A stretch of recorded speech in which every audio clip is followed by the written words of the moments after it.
to our show. We'll sing and we'll shout here tonight. I think we have Aaron on board here with us. Aaron, are you there? Yep, I'm here. Excellent. So we still don't have your camera figured out, Aaron, but we'll get that figured out here eventually. Uh, I know one time mine wasn't working, and then I stumbled across something and clicked a button, and all of a sudden up and going. So we'll get it figured out. Um, so tonight is Throwback Thursday, and we want to give Aaron a chance to actually share a story about when he got the truck on fire out in the field there, southwest of Bellevue.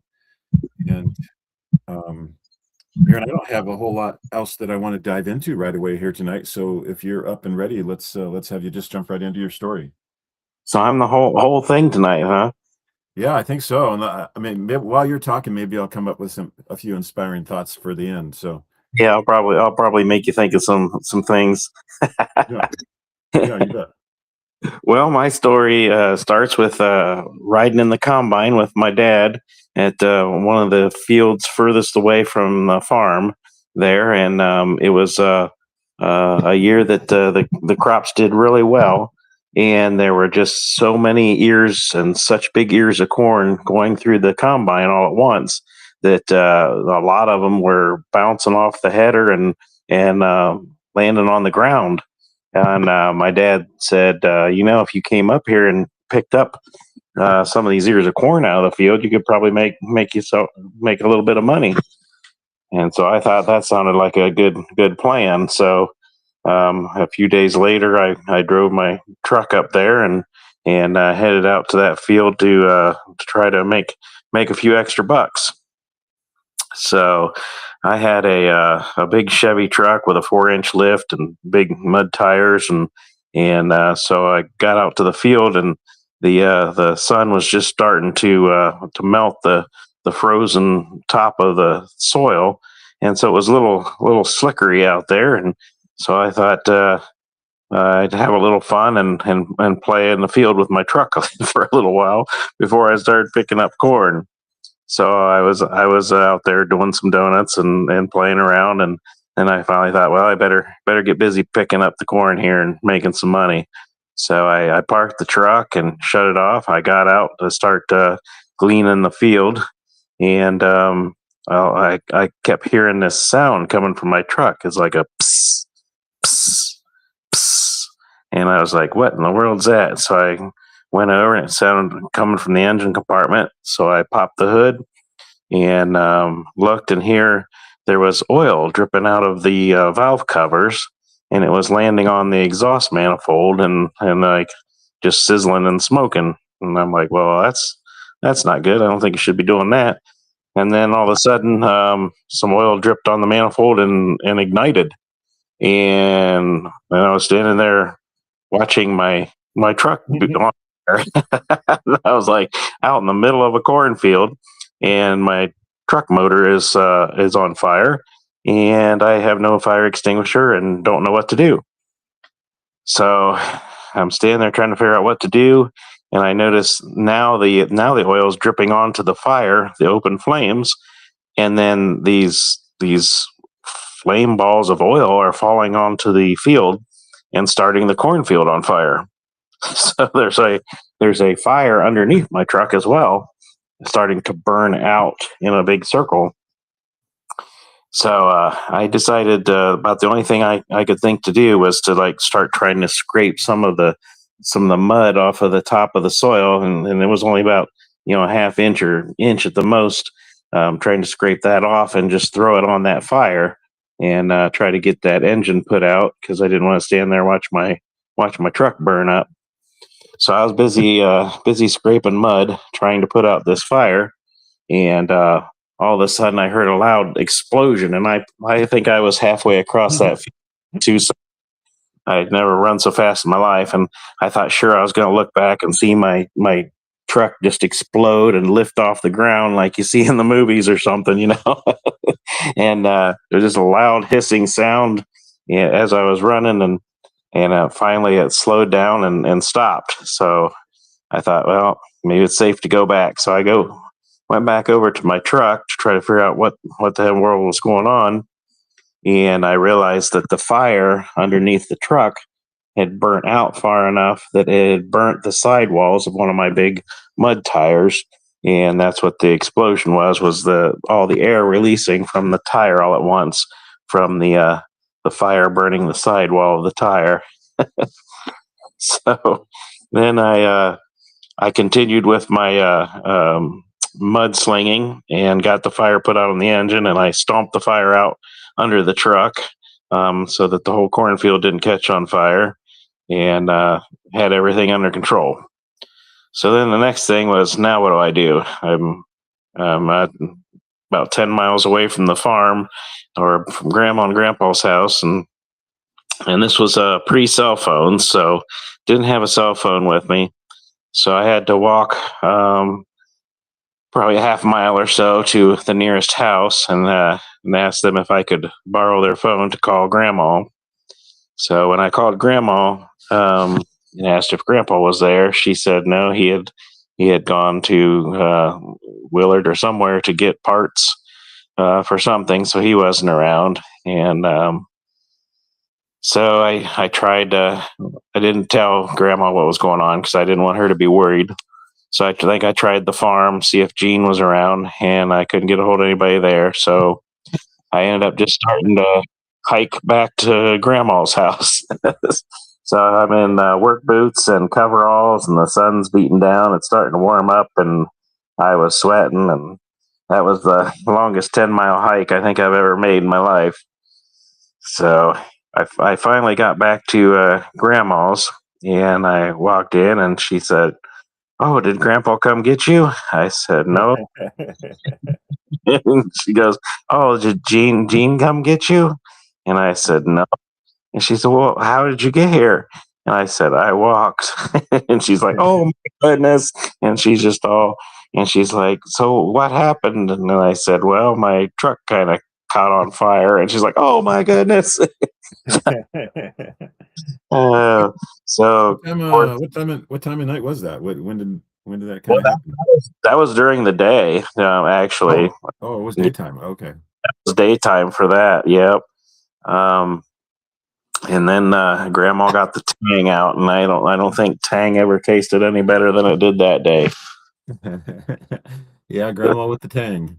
Yeah, So, yeah. I probably drank 2 or 3 glasses of that cold Tang, and it was really good. I don't I don't even know, do they, I is Tang even sold anymore? I I suppose suppose it you is. could find it somewhere. I don't know. I've never actually seen it or looked for it, I guess.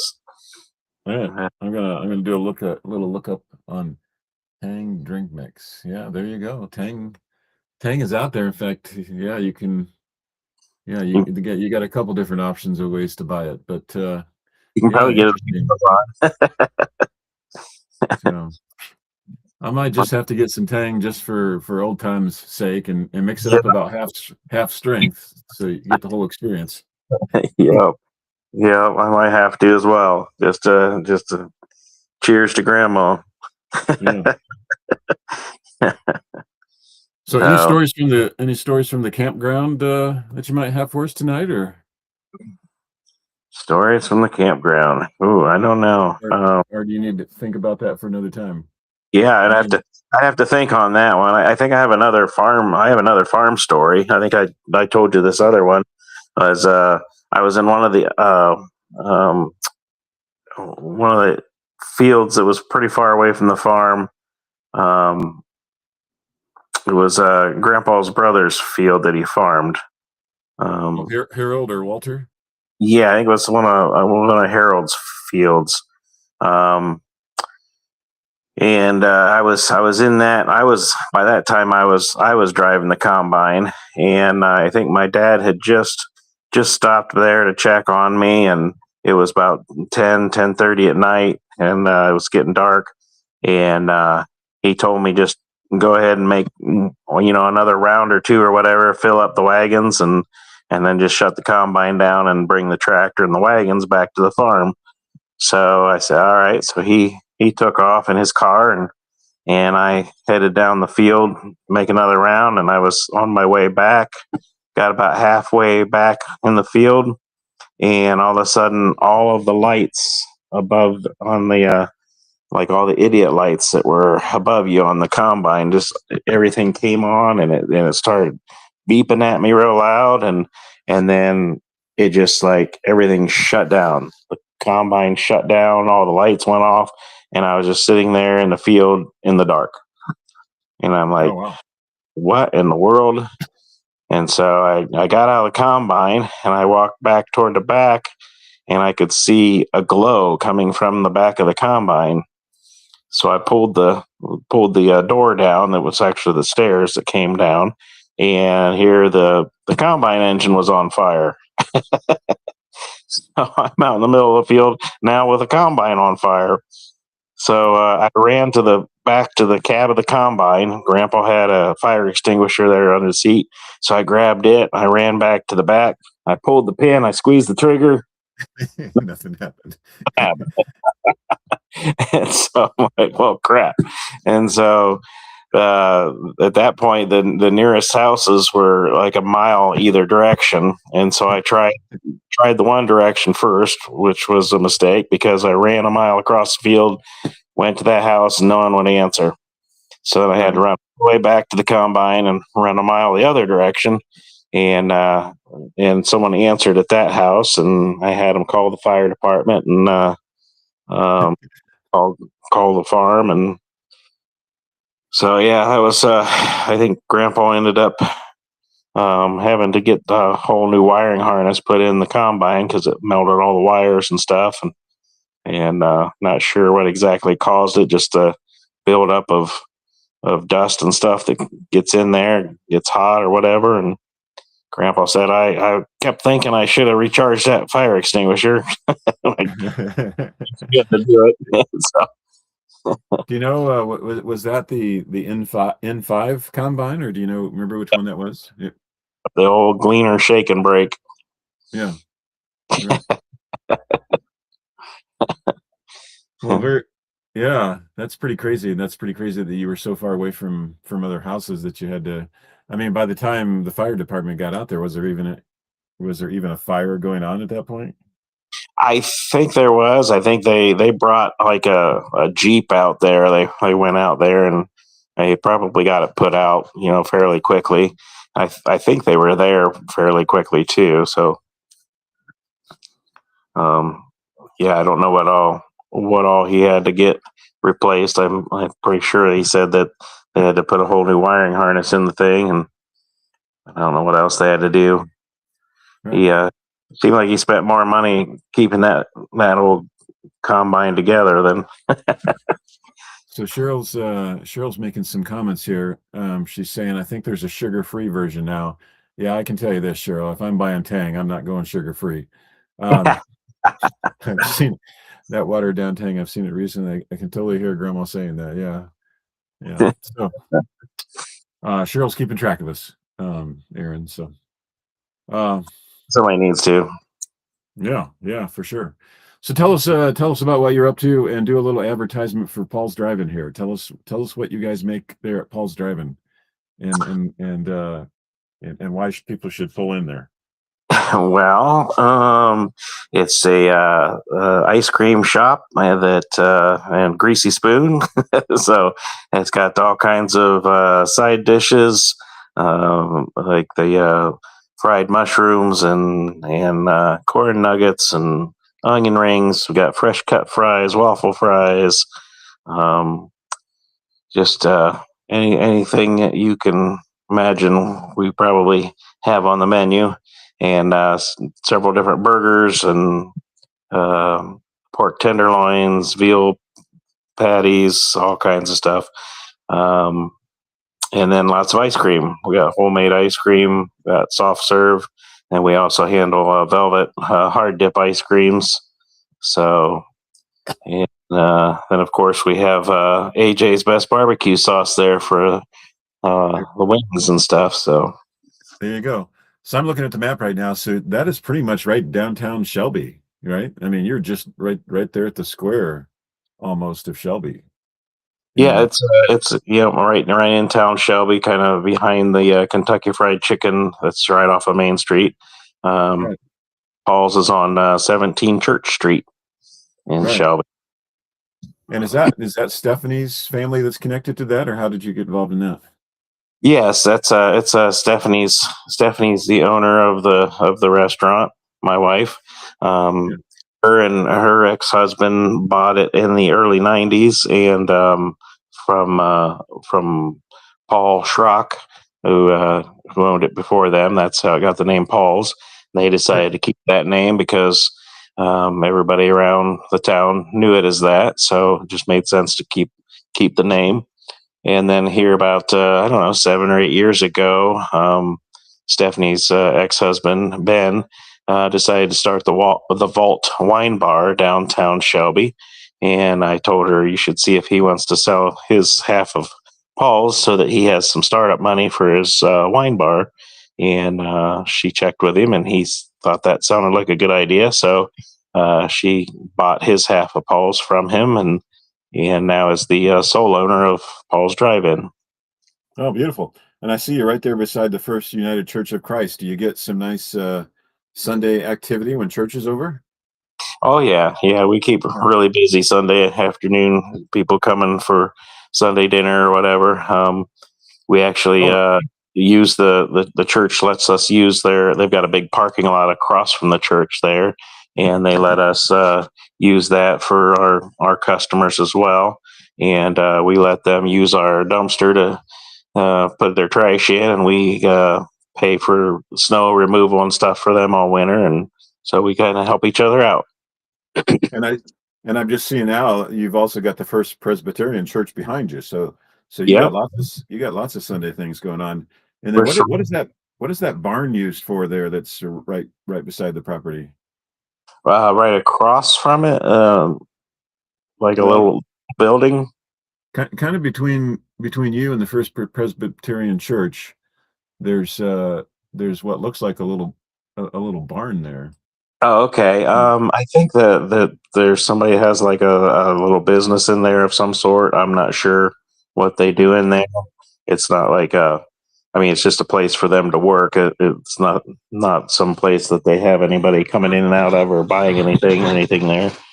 It's just like a Kind of workshop. crazy that there would be a barn type structure in downtown Chevy.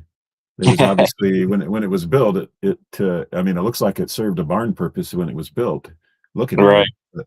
right. But obviously things have changed a little bit over the years. Yeah, So, yeah. I actually here a few years ago we had a sinkhole in the back parking lot behind Paul's, and I dug it up and found it was an old cistern, and so I ended up having to fill that in. That was kind of Aaron, interesting. Aaron, say that last sentence or two again. It cut off right there when you were talking about what you were doing with the sinkhole. At least it cut off for me. But so say that again. Yeah, I saw we had a sinkhole in our parking lot, and we kept filling it with blacktop, and it kept sinking. And so I ended up getting a saw and cutting it open and digging it up with a excavator, and found out there was a cistern, an old cistern underneath there. Oh, Uh, okay. you Yeah. familiar with those? Like how they used to collect the water and use it for, so they had soft water for doing their laundry and such. Oh, It yeah. will Yep. collect the rainwater. I think the farm had a cistern there at the farmhouse, Gray Haven. Yep. Yes. Yes, it did. Yes, it did for sure. So, So yeah, I ended up having to fill that in, pack it down, so we wouldn't have a sinkhole there anymore. all right. So for all our millions of fans here, if you're going through Shelby, Ohio, don't hesitate to pop into Paul's and get yourself some lunch or dinner and have a burger and some fried mushrooms. I know that when I'm back in that area, that's exactly what I'm going to be doing, Aaron. So, Yeah, um, well, hey, thanks for having our special guest on here tonight, Aaron Hansen from. Do you live right there in Shelby, or just right near there, or? yeah. I kind of live between Shelby and Ontario, um, Okay. so I'm kind of out in the countryside. We got a little 5 acre farm here with 5 horses and a mini donkey. Oh, okay. You got. I didn't realize you had all that going on. That's fantastic. Which, I'm trying to find Ontario. Is Ontario out to the west, or where is Ontario? South of Shelby, South. between Shelby and Mansfield. Okay. So I'm kind of between Shelby and Mansfield. Okay. All right. Well, very good. Well, hey, thanks for joining us tonight. And when you come up with some good campground stories from down there in Loudonville, we'll have you on again here for sure, and we'll get your camera figured out so people can see you. So, All right, sounds good. all right. Hey, thank you, Aaron. We'll catch you later. Yep. Yeah.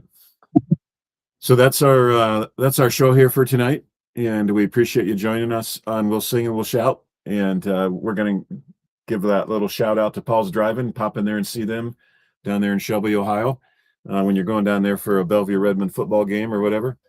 And with that, we're gonna wish you a good evening, and we will catch you all tomorrow. Take care.